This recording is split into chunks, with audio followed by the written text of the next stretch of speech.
Welcome to the Future Tech edition of the Finding Genius podcast. Forget frequently asked questions. Forget common sense, common knowledge, or Googling for information. How about advice from a genius in their field instead? 95% of people in any profession are good enough to be qualified and licensed. 5% go above and beyond. They become very good at what they do, but only 0.1% are the geniuses of their profession. Richard has made it his life's mission to interview the geniuses of their fields in areas such as AI, 3D printing, quantum computing, blockchain and Bitcoin, and more. Don't miss out on amazing podcasts with geniuses. Review us on iTunes or wherever you listen, and go to futuretech.findinggeniuspodcast.com and subscribe today. Hello, this is Richard Jacobs with the Future Tech and Finding Genius podcast series. I have Alex Liu. He's the former IBM Chief Data Scientist. Now he's founded a company called RMDS Lab. RMDS Lab. They work with AI and big data. They actually hosted an international conference where they had 60-plus leading experts come. The Los Angeles mayor did some opening remarks. Some foreign dignitaries came. And Alex is forging ahead now with more work in the AI space. So, Alex, thanks for coming. How are you doing? Thank you for inviting me, and glad to have this opportunity. So tell me, what is RDMS Lab about? What's the premise of the company? RMDS is actually is a community-based ecosystem provider, and we are and start formally last year, 2019. In terms of the community, we actually started 10 years ago. So we have been working on to build the data science and AI community for almost 10 years. And the main focus, as I mentioned, is ecosystem approach, because we see a lot of almost everybody adopt the data science some kind of AI, but a successful ratio and in terms of completing a data science project to serve community, company, or any organization actually is not very high.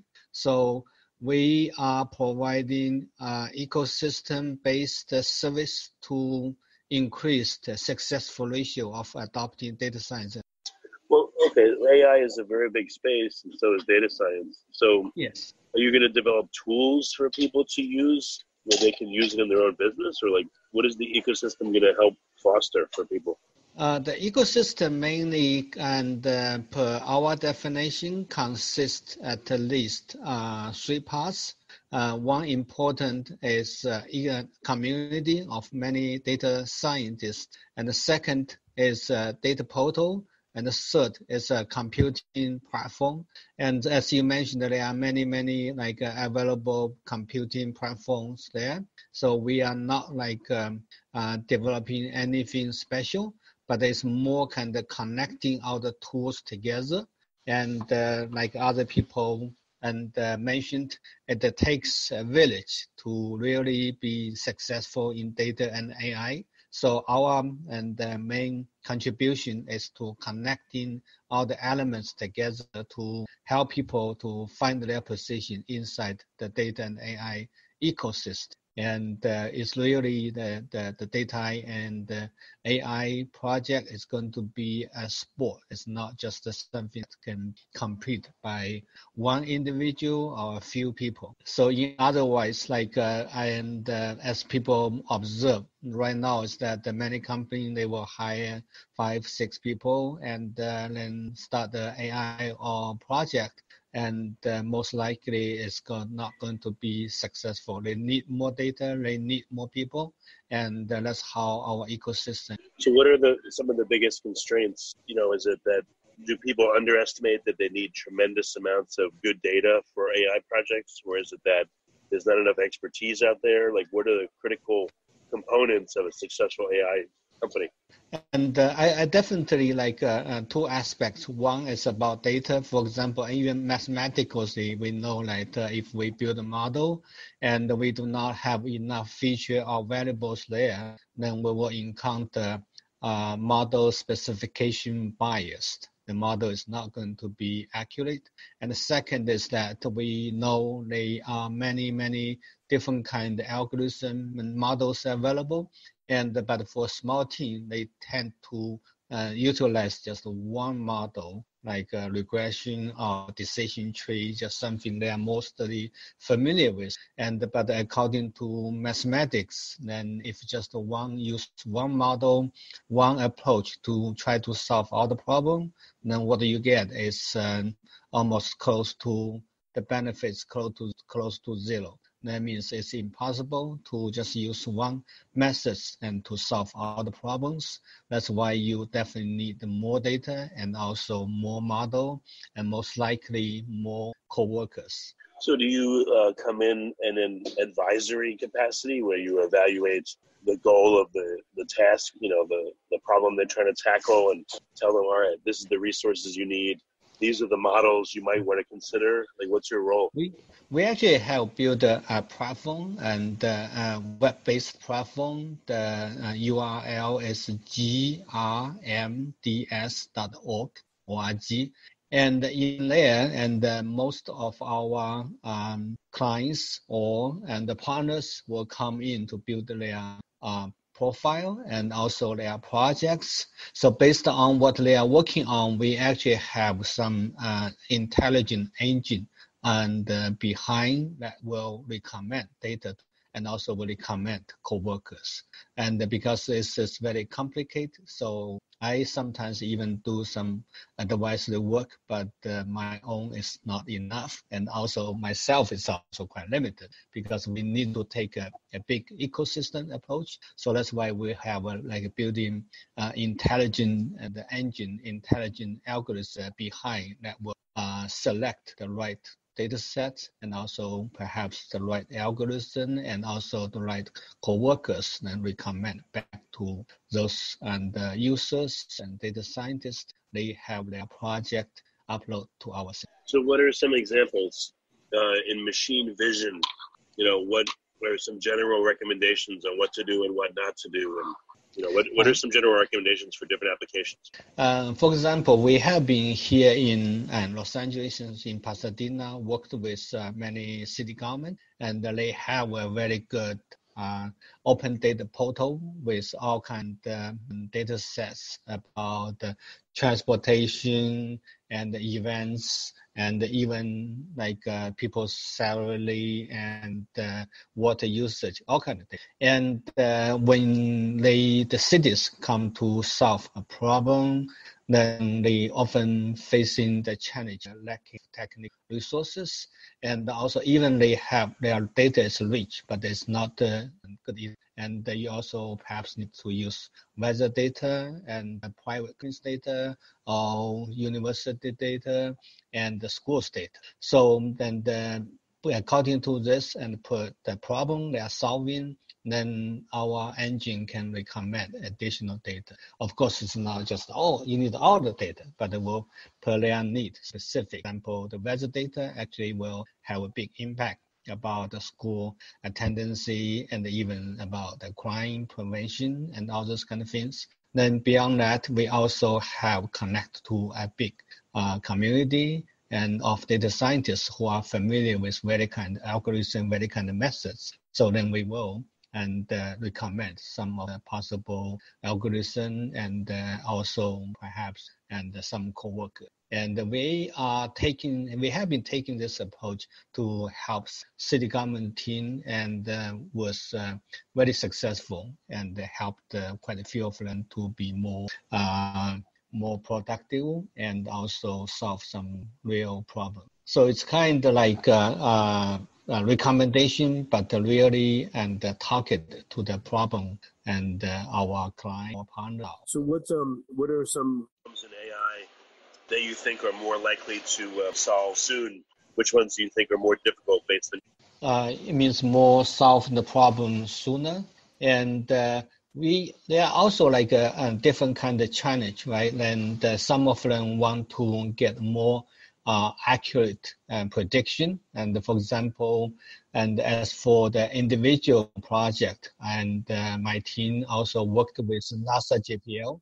And what we try to do is to improve the prediction of hurricane intensity And a lot of teams, a lot of people have worked on that. And we always know that you can take in different models and even in sample them, then the prediction can be improved. Then besides that, and also additional data, currently we get a lot of data collected by the satellites sent out by NASA surrounding us. They have collected huge amount of data, but it's underutilized. And so we can help the people, help the teams to utilize that data. Yeah, can you talk about what you used to work on in IBM?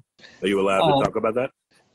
Yes, and when I was at IBM, then one of the task is to take IBM's new technology to different IBM corporations. And so I actually worked on many POC projects. And basically, it's like take some challenge of the corporate client. And for example, one insurance company wanted to improve their assessment of their sales agent. And then we can help them to pull all together the data, then to build something better, assess the effectiveness of their employees, managers, and because in the past they are they were not using all the data, so we help them with more data. And also even last year, actually now it's 2018 December, I also spent a few in Saudi Arabia and helped now the most valuable oil company, Aramco, and help them to adopt some data science technologies to help them to better assess the different quality of their well and optimize the checking system and all this. So they are actually, what I learned from IBM is that data and AI available, and now we can apply them to almost all kind of situation to really help people to get some. And besides that, also of course, I also contribute some other things. Yes. Sorry, go ahead. It's okay. What are people, even experienced people or companies, what are they surprised about when they start working with RDMS? Where do you see the typical failure points or points of lack of knowledge? At the beginning is that, people think they hire people out from school, right? And also many people who are just out from school is that they think everything is kind of perfect. But for example, in school, you learn with the technology, you can get some good data and well structured and perfectly cleaned. Then you apply some software tools onto that or some algorithm, you can quickly get some results and it looks very good. And in reality is that the data is not perfect and always a lot of problems and also missing data, dirty data, even sometimes wrong data or fake data.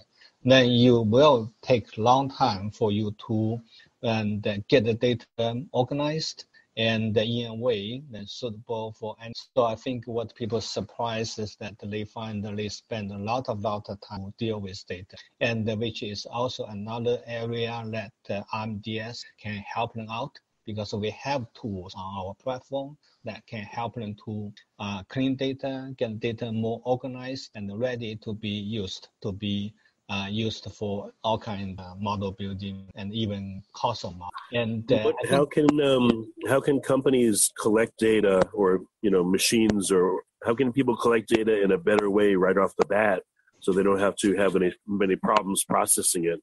Like, what are some good practices for better data collection? Yes, there are also a lot of ways to help them to get the data better organized. And there's a lot of tools available, and always some better process and better a standard and implement that will help them. But even so, and there are still something that they cannot avoid. For example, if you ask people for the data, then some people may be busy at that point, make some mistake. It's something you cannot avoid.